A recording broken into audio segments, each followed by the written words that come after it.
제3세 되신 전 연세대학교 철학과 교수이셨던 김영석 교수님이 쓰신 예수를 믿는다는 것이라는 저서에서 보면요, 믿음은 사명이다 라고 이렇게 말씀을 하고 있어요. 그러니까 이 말씀의 뜻은 우리 그리스도인들은 믿음과 함께 살고 믿음과 함께 죽어야 된다라는 그 말씀을 강조하신 겁니다. 다시 말하면 우리 그리스도인들에게는 믿음으로 우리가 삶을 살아내고, 그리고 그 믿음의 밑바탕에는 그리스도의 사랑이 깔려 있어야 된다는 거죠. 따라서 진실한 그리스도인은요,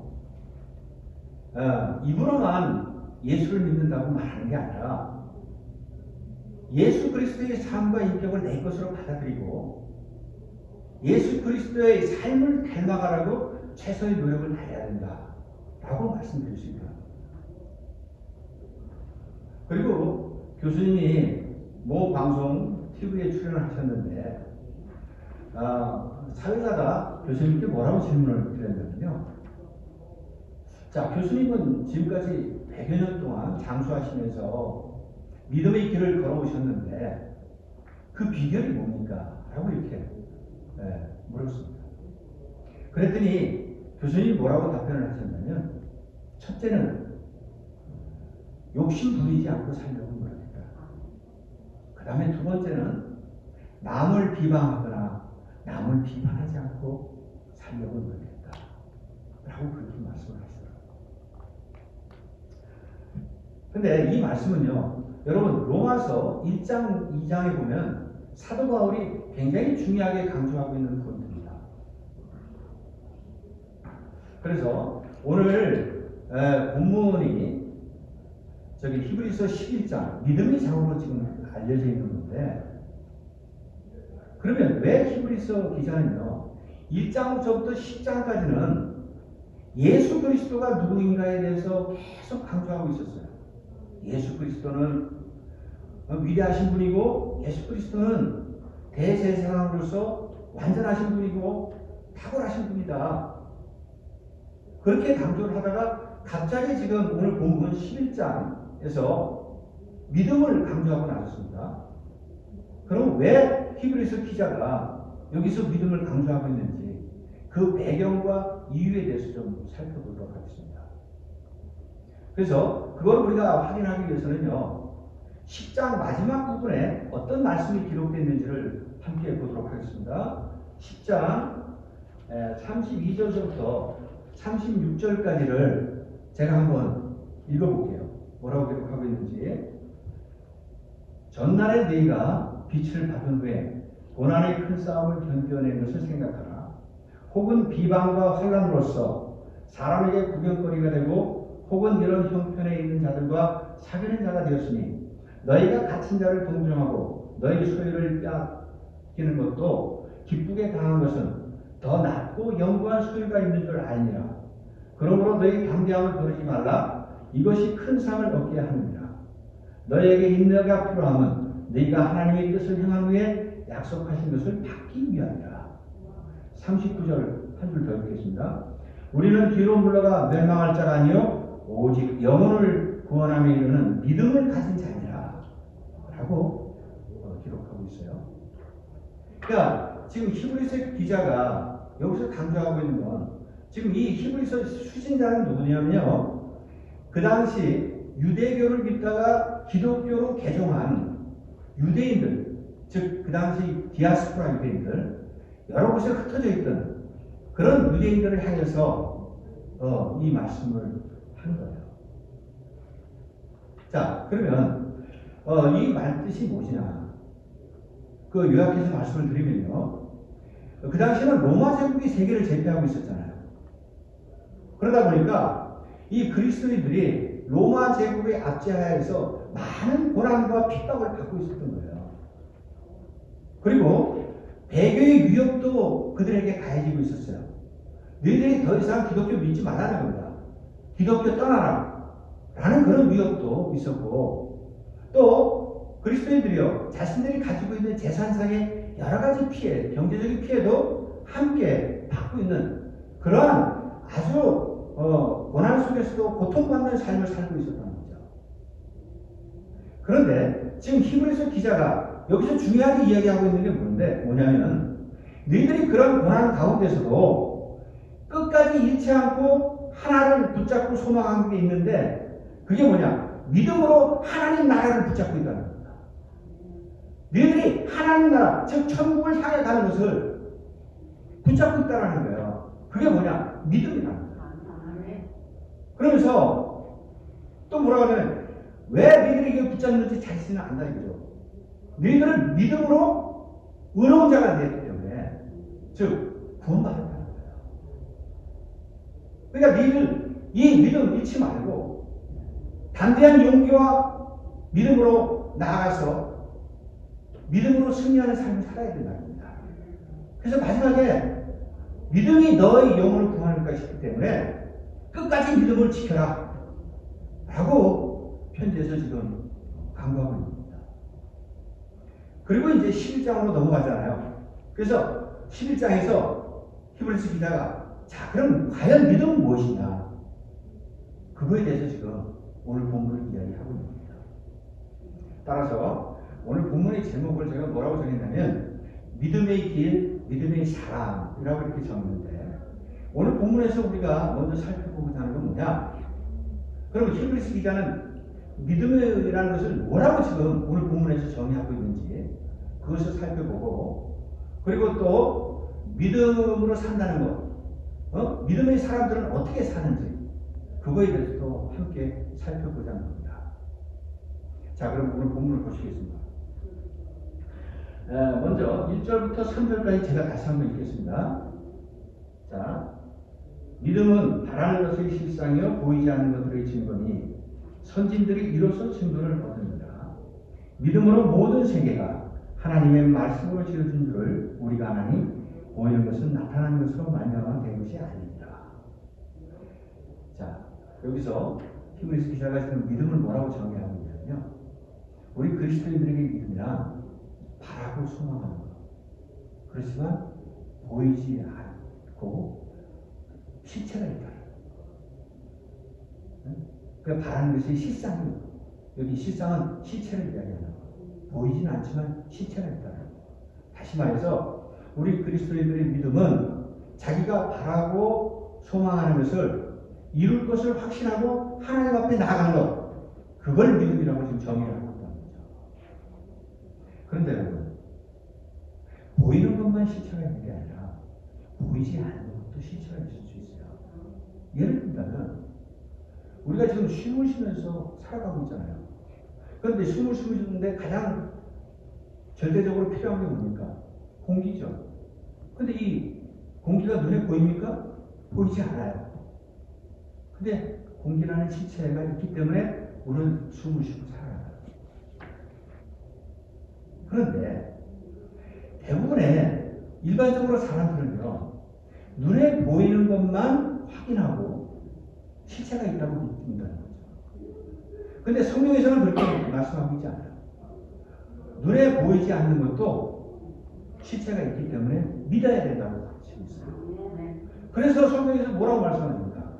보이지 않는 하나님, 보이지 않는 하나님 말씀을 믿어야 된다고 우리에게 가르치고 있는 거 아닙니까? 그래서 우리 그리스도인들은 보이지 않는 것을 보이는 것으로 믿어야 돼요. 그게 우리 그리스도인들의 믿음이라는 겁니다. 그래서 히브리서 기자는 2절에서 뭐라고 했냐면 믿음은 보이지 않지만 믿음의 선진들, 믿음의 사람들을 통해서 우리가 믿음이 어떤 삶인가를 알 수가 있다라고 지금 기록하고 있습니다. 그래서 믿음은 보이지 않는 것의 증거다 라고 기록하고 있습니다. 그리고 이어지는 3절에서 다시 한번 히브리서 기자는 뭘 강조하냐면요, 우리 믿음 있는 사람들, 하나님을 믿는 사람들은 하나님의 그 창조의 세계를 믿음으로 알 수 있다라고 지금 쓰고 있어요. 그걸 강조하는 거예요. 그러니까 믿음이 없는 사람들은 하나님의 창조의 세계를 이야기해도 알 수가 없다라는 거예요. 믿음이 없기 때문에. 자, 보세요, 여러분. 하나님의 창조의 세계를 온 우주 만물을 창조하실 때 어떻게 창조하셨어요? 모든 피조물들을 다 창조하시고 난 다음에 맨 마지막에 인간을 창조하셨어요. 그렇죠?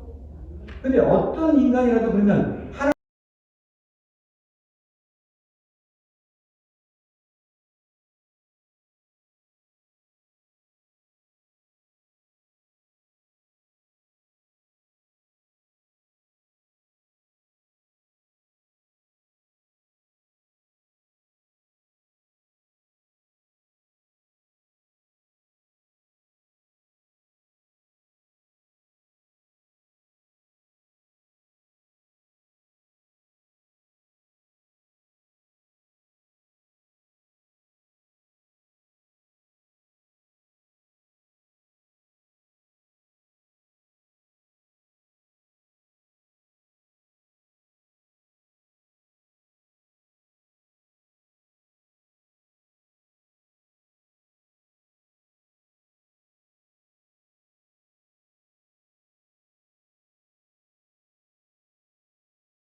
그가 죽었으나 그 믿음으로써 지금도 말합니다.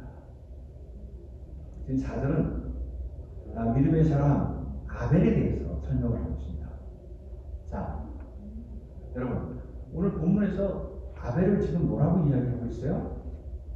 아벨이 하나님께 드린 제사가 가인이 하나님께 드린 제사보다 더 나은 제사였더라 라고 기록하고 있어요.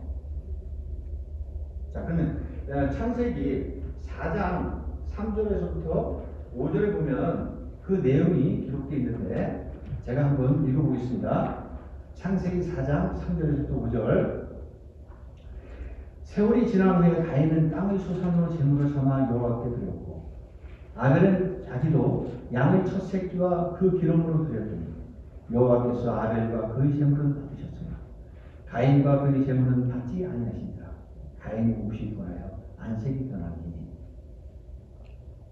그러니까 여기서 보면요, 예물에 대해서 이야기를 하고 있는데 가인은 땅의 소산물로 예물로 하나님께 제사를 드렸다는 겁니다.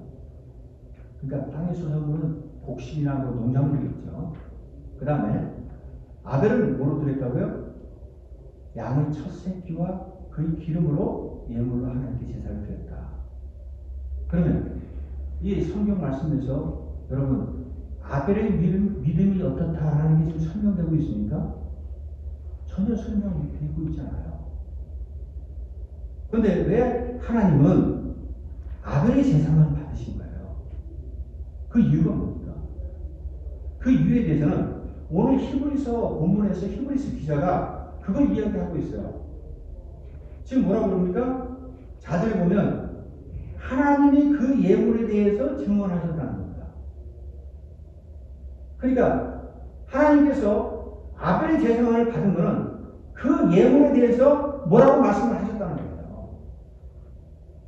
그러면 아벨이 드린 예물은 뭐였죠? 그가 기른 양의 첫 새끼와 그 기름을 하나님께 예물로 드렸던 거예요. 자, 이것이 상징하는 의미는 뭐냐?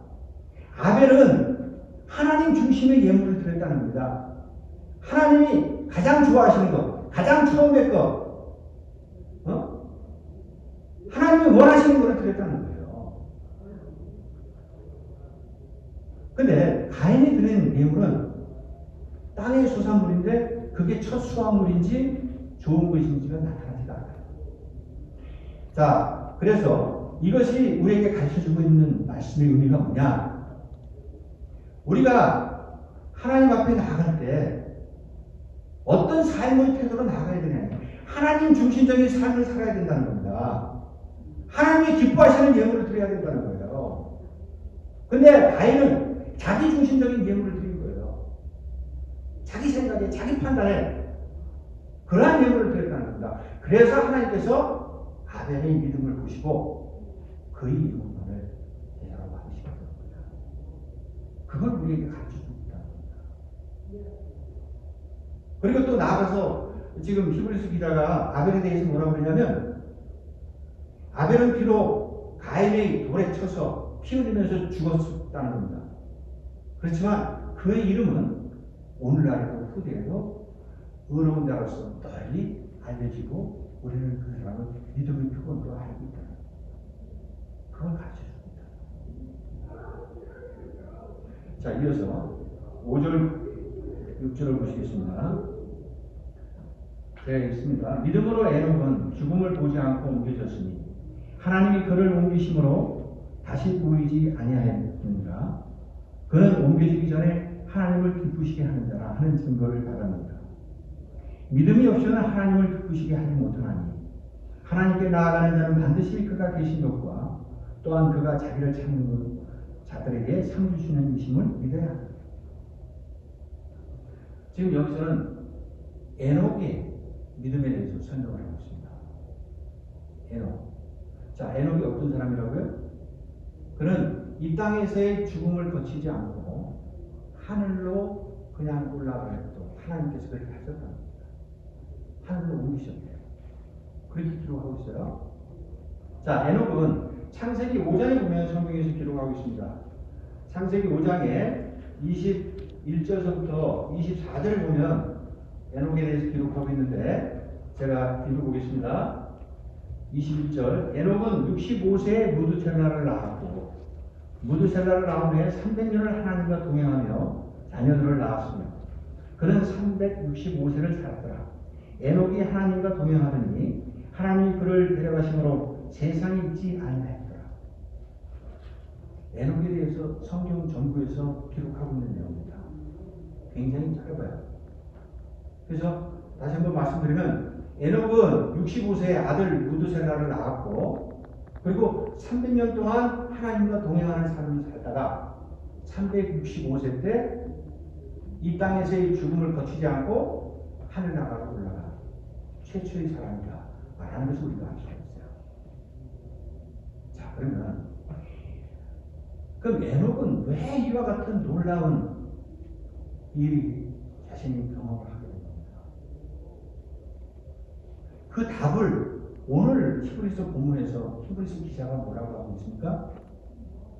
그는 믿음으로 하나님을 기쁘시게 하나님께서 그와 같이 그를 축복하셨습니다.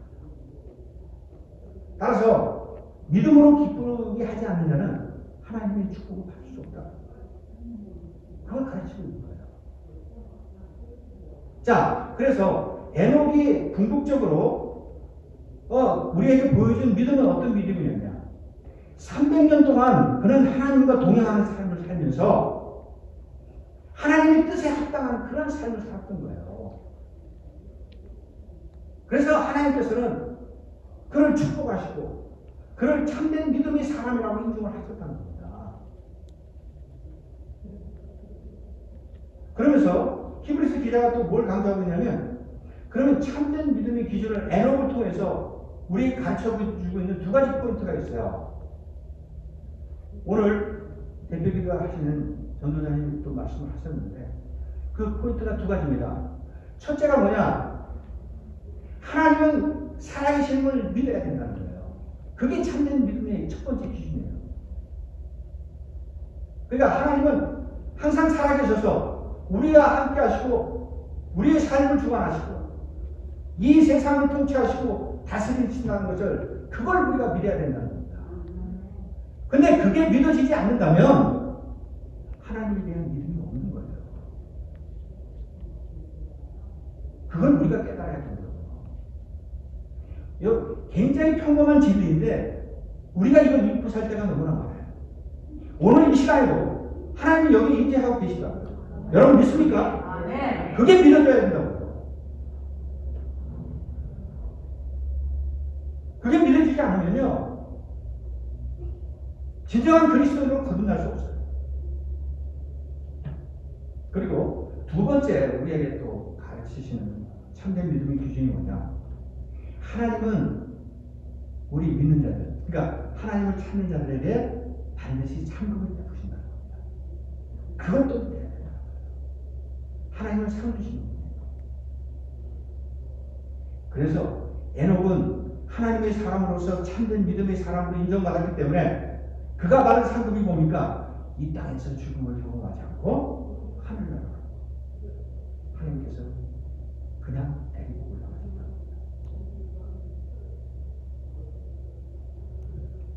그런데 사도 바울도요, 로마서 2장 6절에서부터 8절까지 해서 뭐라고 기록하고 있냐면, 로마서 2장 6절에서 8절 제가 읽겠습니다. 하나님께서 각 사람에게 그 행한 대로 보응하시되 참고 선을 행하며 영광과 존귀와 썩지 않음을 구하는 자에게는 영생으로 하시고, 오직 당을 지어 진리를 따르지 아니하고 불의를 따르는 자에게는 진노와 분노로 하십니다. 사도 바울도 계속 강조하는 게 뭡니까? 우리 그리스도인들은요, 우리가 행한 대로 하나님 앞에 상급을 받는다는 겁니다. 그런데 하나님 믿고 참고 선한 행위를 한 사람들, 그런 사람들은 영광과 존귀함과 썩지 않음을 그들이 상급으로 받는다는 거예요. 그게 뭡니까? 부활의 영광과 영생의 축복을 드립니다. 그걸 강조하고 있어요. 그렇지만 하나님의 진리를 따르지 않고 거부하고 하나님 앞에 불순종하고 불의를 저지른 자, 그들은 하나님께서 어떻게 심판하신다고요? 진노와 분노로 심판하십니다. 그걸 우리에게 가르쳐주고 있어요.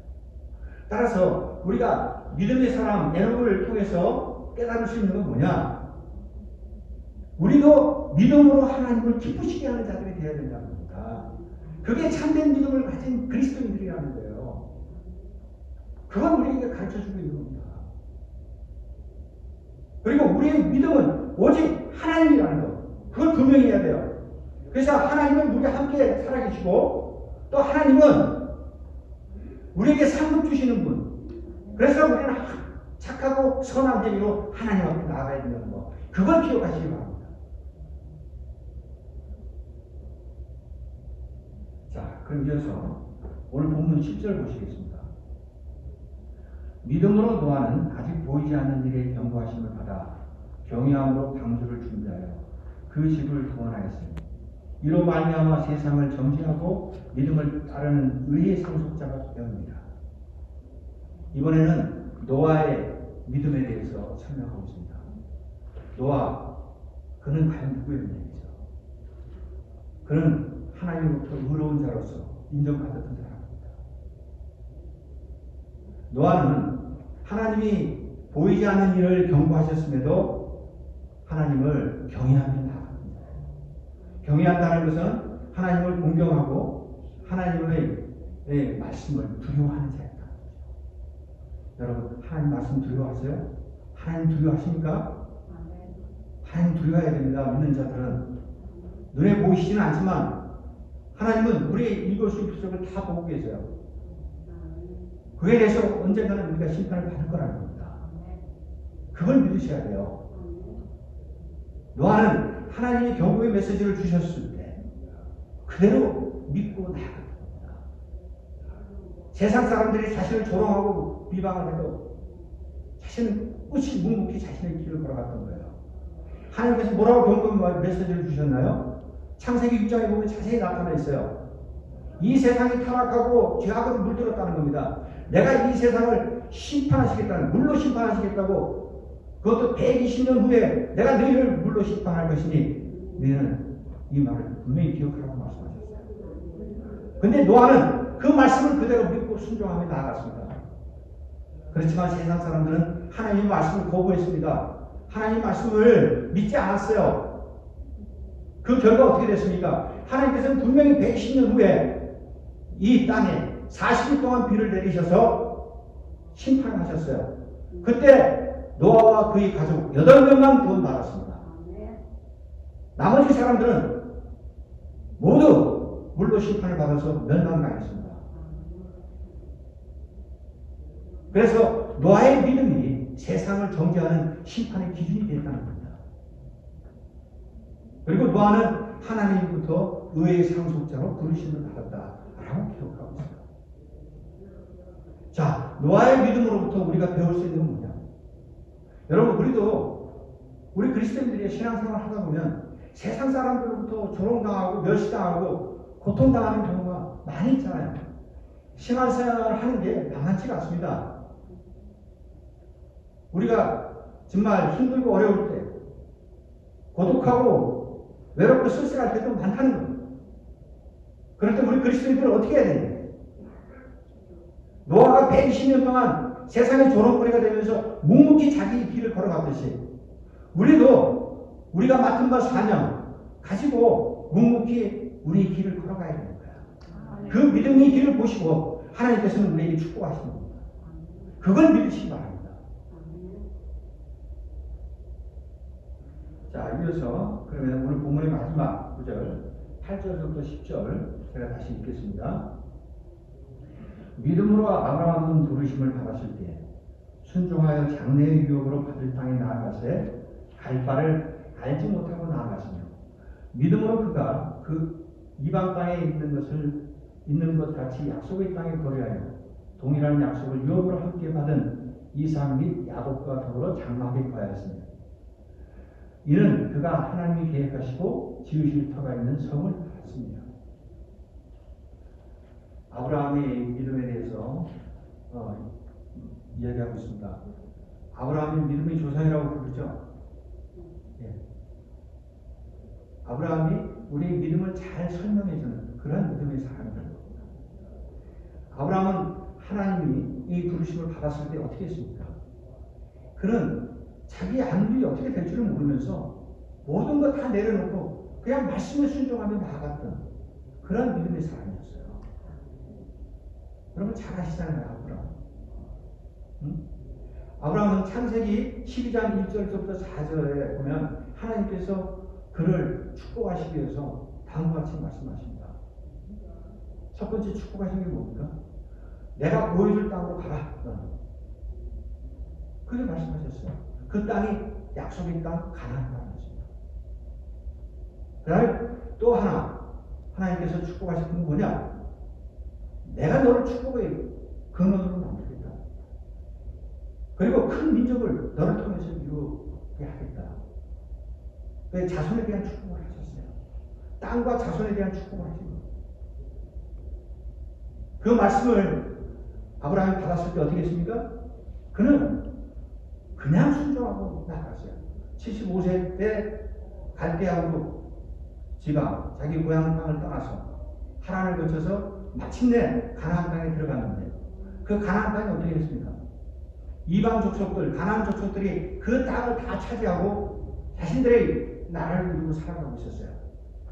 그때 아브라함은 어떻게 했습니까? 나그네처럼 이방인처럼 여기저기 떠돌다가 결국 그는 175세 때 죽음을 맞이합니다.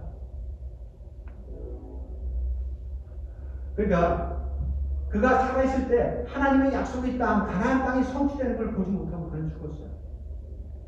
근데 그의 아들 이삭도 마찬가지였고 손자 야곱도 마찬가지였습니다.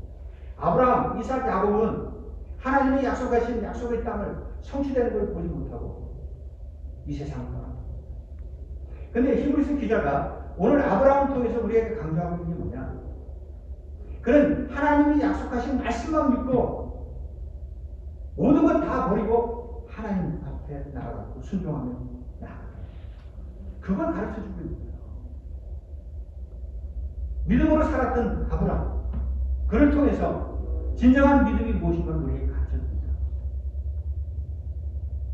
그래서 오늘 보시면 아벨, 에녹, 노아, 아브라함을 통해서 하나님께서 그들의 믿음을 어떻게 이끌어가고 어떻게 승리하는 삶을 살았는지를 오늘 우리에게 말씀합니다. 사랑하는 여러분, 저는 이 아브라함 말씀을 접할 때마다 저 자신을 던집니다. 제가 10년 전에 한국에 있을 때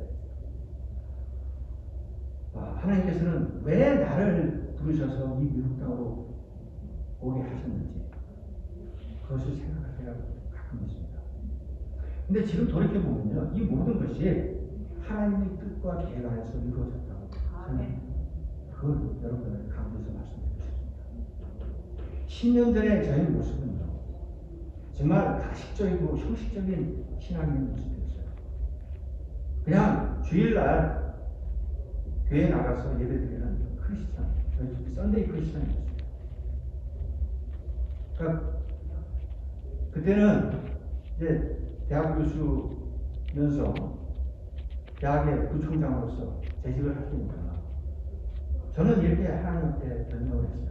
난 너무 시간이 없어요. 난 너무 바빠요. 저는 그래서 제가 지금 해야 될 일이 따로 있으니까 하나님 일은 뒷전이에요. 그런 신앙생활을 했습니다. 그런데 어느 날 여기 캔사스 대학에 있는 후배 교수를 경주로 보내서 제가 이곳으로 보내서 그를 통해서 제가 미국 땅에 오게끔 하셨습니다. 하나님이 뜻이셨던 것 같아요. 그래서 어느 날 하나님께서 저한테 음성을 들려주시는데 너 지금까지는 너 바쁘다는 핑계로 시간이 없다는 이유로 신앙생활 열심히 하지 않았냐. 네가 하고 싶은 대로 멋대로 신앙생활을 했는데 이제 시간이 여유가 있지 않느냐. 성경 제대로 알고 성경 올바르게 배워서 죽어가는 한 영혼이라도 구원하 이제 해야 되지 않겠냐. 하는 음성을 들려주셨습니다. 그래서 신학대학을 갔고 그 목회자의 길을 가고 있는 겁니다. 오늘 제가 여기서 성도님들 앞에서 말씀을 전하는 것도 하나님의 뜻과 계획 안에서 내가 이 말씀을 전합니다. 라는 것을 말씀드리고 싶습니다. 그래서 제가 반드시 여러분들한테 강조하고 싶은 건 뭐냐. 우리 그리스도인들은 내 뜻대로 살아서는 안 된다는 겁니다. 우리는 하나님의 뜻과 계획 안에서 하나님이 가르쳐 주시는 길로 그걸 믿음이라고 생각하고 나아가야 된다는 겁니다. 그걸 오늘 본문에서 오늘 우리에게 말씀하고 있다. 여러분, 오늘 본문을 마무리하겠습니다. 오늘 히브리서 본문에서 우리에게 강조하고 있는 건요, 세 가지 포인트를 정리할 수 있어요. 첫째는 우리 그리스도인들에게 믿음이라는 게 뭐냐? 이건 내 뜻을 구하는 게 아니라 하나님의 뜻을 구하는 거예요. 그래서 믿음의 주체는 내가 아니라 하나님이 주체가 되신다는 겁니다. 그걸 분명히 아시는 바랍니다. 그래서 우리는 하나님의 말씀을 믿고 순종하고 나아가면 우리가 소망하고 바라는 거, 그 믿음을 하나님께서 반드시 이루어 주신다는 거, 그걸 믿으시기 바랍니다. 그 다음에 두 번째는 믿음의 선진들을 한번 오늘 살펴봤는데요.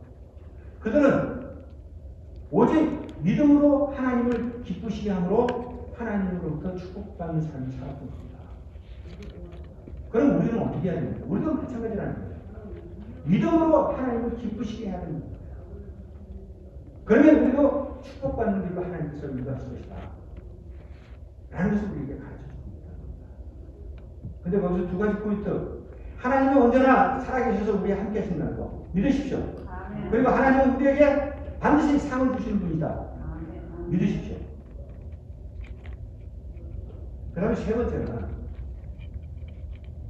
오늘 우리가 살고 있는 시대는요, 5,000년, 지금으로부터 5,000년 전 그 예수 그리스도의 시대, 지금부터 2000년 시대야 완전히 다른 시대에 살고 있어요. 그런데 분명히 우리가 이야기할 수 있는 건 뭐냐? 하나님의 말씀은 예나 지금이나 동일하다. 그것만큼은 변하지 않아요. 그러면 하나님의 말씀은 살아있다는 거예요. 이 살아있는 말씀을 우리가 믿고 붙잡아야 된다는 겁니다. 그러면 우리도 하나님 안에서, 그리스도 안에서 승리하는 삶을 살 수 있다. 라고 말씀드렸습니다. 여러분, 이 말씀을 한 주 동안 또 묵상하시면서 또 마음속에 새기시고요. 이 말씀이 여러분들의 삶과 가정에 축복의 말씀이 되시기를 간절히 축원드리겠습니다. 네, 기도하겠습니다. 살아계신 하나님 아버지, 오늘 귀한 말씀 속에서 믿음이 과연 무엇인지, 또한 믿음의 삶이란 과연 어떤 삶인지를 우리에게 올바르게 깨닫게 하시면 감사합니다. 아버지 하나님, 저희들 그리스도 안에서 올바른 믿음을 회복하게 하시고 올바른 믿음의 삶으로 하나님 앞에 부끄럽지 않게 성령으로 인도해 주시옵소서. 그리하여 새 사람으로서 하나님 앞에 변화되는 삶을 살 수 있도록 정령의 은혜를 베풀어 주시옵소서. 이 모든 말씀 사랑이 충만하신 예수 그리스도 이름으로 간절히 기도드리옵나이다.